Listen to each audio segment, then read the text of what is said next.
Picture this. You come home after a long day at work. The laundry is folded, dinner is already cooking, and your floors are spotless. No, you didn't hire a butler, you have a robot. Once a thing of science fiction, robots are now moving into our homes. And they're doing a lot more than vacuuming. But are they worth it? Can they really take care of grandma? How much do they cost? And can a robot be your pet, your friend, or even your therapist? Let's find out. Welcome to the channel. What robots do at home? Today's home robots come in all shapes and sizes.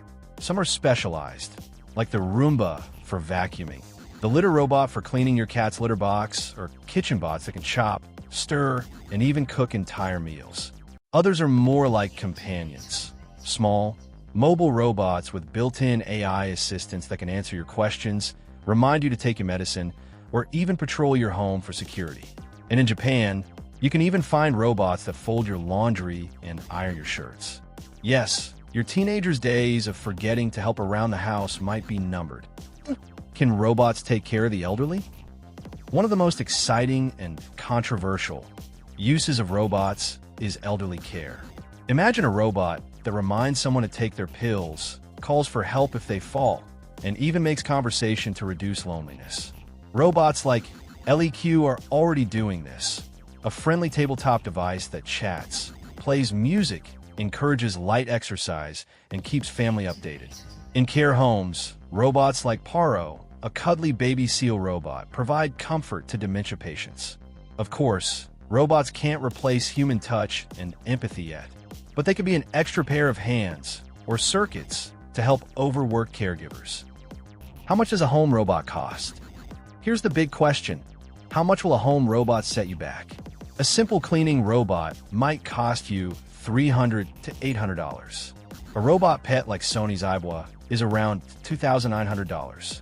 More advanced home assistants that can move, speak, and interact, like Timmy or Miko, range from $1,500 to $5,000. And then there are prototype multitask robots like Tesla's Optimus or the humanoid Mecha, which could eventually cost tens of thousands when they hit the consumer market. So yes, you can have a robot butler today, if you can afford the luxury. Restrictions and rules to have a robot. Surprisingly, in most countries, there aren't many strict laws about owning a robot. Yet, the main restrictions are about safety, especially for robots with cameras or internet connections. Privacy laws require that you get consent if your robot records people. Some regions also limit robots in public spaces without permits, especially large or autonomous machines. The truth is, regulations will probably get tighter as robots get smarter. Because if a robot ever makes a dangerous mistake, who's responsible? You, the manufacturer, or the AI itself? CA robots be as pets or companions. Believe it or not, some people already see their robots as pets or family. Sony's Ibwa is programmed to act like a real dog. It learns your habits, responds to affection, and even pretends to get excited when you come home. Other robots like Love It in Japan are designed purely to make you feel loved. They hug you, follow you around, and look at you with big anime-style eyes. Sounds sweet, but if your robot starts whining for attention while your phone is ringing, you might feel like you have two needy pets instead of one. What benefits of buying a robot?